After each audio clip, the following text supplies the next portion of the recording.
कक्षा 10 प्रश्नावली 5.3 प्रश्न 3 तीसरे प्रश्न का चौथा भाग।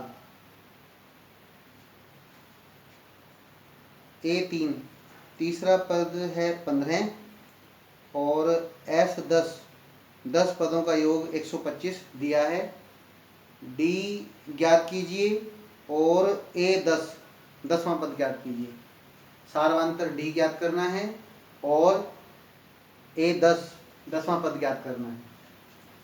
दिया हुआ है A3 तीसरा पद बराबर 15, S10 10 पदों का योग बराबर है 125, D नहीं दिया गया है, D हमें ज्ञात करना है और A10 10वां पद भी हमें ज्ञात करना है।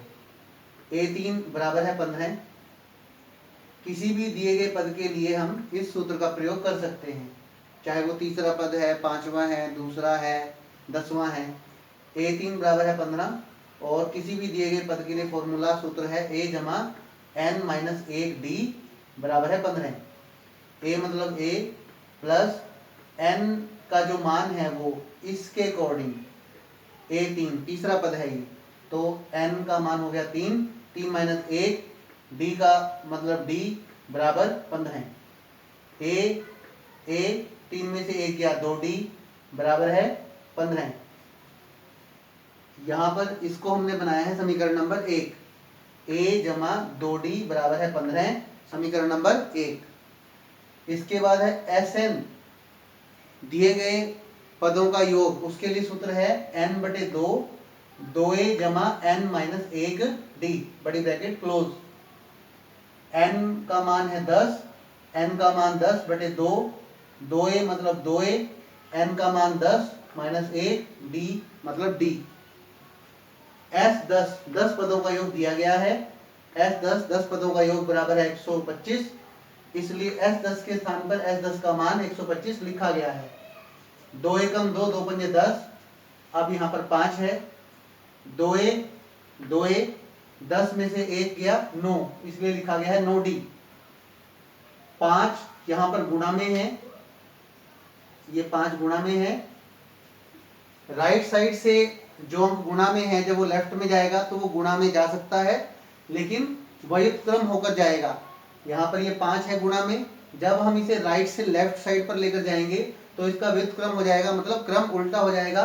5 बन जाएगा 1/5, 125 और 5 व्युत्क्रम हो गया 1/5 गुणा 1/5। इसको भाग कर दिया गया, 5 एकम 5, 5 दूनी 10, 12 में से 10 गया 2, यहाँ 25 हो गया, 5 बचा 25, 25 एकम 25, 2a 2a 9D 9D, 25 बराबर है 2a जमा 9D। अब साइड्स को चेंज कर दिया, पूरी लेफ्ट को राइट बना दिया गया, पूरी लेफ्ट साइड को राइट साइड बना दिया गया और कंप्लीट राइट साइड को लेफ्ट बना दिया गया। अदला बदली कर दी गई। जब पूरी लेफ्ट साइड को राइट पर और पूरी राइट साइड को लेफ्ट पर लेकर आते हैं तब किसी भी टर्म का साइन चेंज नहीं होता। पूरी राइट साइड है, लेफ्ट में लेकर चले गए, पूरी लेफ्ट साइड है, राइट में लेकर आ गए, इसलिए किसी भी टर्म का साइन चेंज नहीं हुआ। जो जैसा है वैसा ही साइन उसका रखा गया है। 2a जमा 9D और राइट साइड पर 25 आ गया। ये बन गया समीकरण नंबर 2। समीकरण नंबर 1, a जमा 2D बराबर है 15, a जमा 2D बराबर है 15, समीकरण नंबर 1। समीकरण नंबर 2 है 2a जमा 9D बराबर है 25, 2a जमा 9D बराबर है 25। पहला पद, दूसरा पद, तीसरा पद, पहला पद, दूसरा पद, तीसरा पद, समीकरण नंबर 1 और 2 में। इन पहले और दूसरे पदों में से किसी एक पद का या तो पहला और पहला पद बराबर हो जाएं पहले और दूसरे समीकरण में, या दूसरा और दूसरा पद समान हो जाएं। ऐसा करने के लिए हमने समीकरण नंबर 1 को 2 से गुणा किया है। समीकरण नंबर 1 गुणा 2 का मतलब समीकरण नंबर 1 को 2 से गुणा करना। 2 गुणा a 2a, क्योंकि यहाँ पर 1 है, 2 एकम 2, 2 गुणा a 2a, 2 दूनी 4D और 2 गुणा 15, 15 दूनी 30। ये जो नया समीकरण आया है समीकरण नंबर 1 को 2 से गुणा करने पर आया।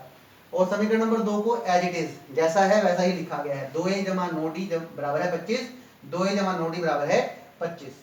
इसके बाद हम लिखा माइनस समीकरण नंबर 2, यानी कि समीकरण नंबर 2 को माइनस करने पर, समीकरण नंबर 1 को 2 से गुणा करने पर और उसके बाद समीकरण नंबर 2 को समीकरण नंबर 1 में से गुणा माइनस करने पर। माइनस करने का मतलब है, हमने लिखा ना समीकरण नंबर 2 को माइनस करने पर, इसका मतलब है समीकरण नंबर 2 के चिन्ह बदले जाएंगे। समीकरण नंबर 2 में जितने भी टर्म हैं, जितने भी पद हैं, पहला, दूसरा, तीसरा, ये समीकरण नंबर 2 है, इसका पहला पद, दूसरा पद और तीसरा पद, जितने भी दिए गए पद हैं, जितने भी दिए गए टर्म हैं, उनके चिन्ह बदले जाएंगे। 2a पहले से ही जमा का टर्म है, जमा का पद है, इसलिए माइनस का 2a हो गया। 9d जमा का पद है, अब ये माइनस का 9d हो गया है। और 25 जमा का टर्म है, जमा का पद है, अब ये 25 माइनस का टर्म हो गया। 2a जमा का, 2a माइनस का, 2a में से 2a गया, 0, फिनिश। 4d प्लस का टर्म है और 9d माइनस का टर्म है। एक संख्या जमा की और एक माइनस की है, तो बड़ी संख्या में से बड़े पद में से छोटे पद को माइनस कर देंगे। 9d में से 4d गया 5d, क्योंकि बड़ा जो टर्म है 9d वो माइनस का है, इसलिए 5d माइनस का ही माना जाएगा। 30 जमा का 25 माइनस का अंक है, 30 में से 25 गया 5, क्योंकि बड़ी संख्या जमा की है, इसलिए 5 जमा का होगा। d बराबर है, ये आप जानते हैं। अब -5 को अगर हम इस तरफ लेकर आएंगे तो वही क्रम हो जाएगा, उल्टा क्रम हो जाएगा। तो ये -5 मतलब -5/1, और जब इस साइड लाएंगे तो ये बन जाएगा गुणा 1/-5। 5 एकम 5, 5 एकम 5, 1 एकम 1, -1/1। -1/1 मतलब सिर्फ -1। d बराबर -1 समीकरण 1 में रखने पर, इसका मतलब है d का मान, जो d का मान हमने निकाला है -1, वो कहाँ रखना है? समीकरण नंबर 1 में रखना है। समीकरण नंबर 1 कहाँ पे है? a जमा 2d बराबर है 15। a जमा 2d बराबर है 15। a जमा 2 मतलब 2, और d का मान हमने अभी अभी निकाला है, d बराबर है -1। d के स्थान पर d का मान -1 बराबर है 15। a बराबर, सॉरी, ये 2 और -1 दोनों की गुणा है, जमा गुणा minus minus, 2 Ekam 2, a minus 2 बराबर है 15। a बराबर है 15 -2 इधर लेकर आएंगे, जमा 2, a बराबर है 15 और 2 17। अब हमारे पास पहला टर्म भी आ गया और d भी आ गया। इसके बाद हम कोई भी टर्म निकाल सकते हैं, 8वां 9वां 10वां। यहाँ पर हमने 10वां टर्म निकालना है, तो फॉर्मूला लगाया, पहले सूत्र an बराबर है a जमा n माइनस 1d। n का मतलब क्या? 10, क्योंकि 10वां टर्म निकालना है। a 10 बराबर है a की वैल्यू, a का मान 17 है, जमा n का मान पहले से ही 10 है, क्योंकि हमने 10वां पद निकालना है, -1, और d का मान हम निकाल चुके हैं, माइनस का 1। 17, 10 में से 1 गया 9, और ब्रैकेट में d की वैल्यू -1। 17, 9 और -1 की गुणा है, जमा गुणा माइनस माइनस, 9 एकम 9, 17 - 9 8। तो इस प्रश्न में हमने d को फाइंड आउट किया, d का मान निकाला, और इस AP के या इस क्वेश्चन के 10वां पद है, टर्म नंबर 10 है, वो हमने निकाला है। d का मान है -1, और 10वें पद की जो वैल्यू है, 10वें पद का जो मान है वो है 8।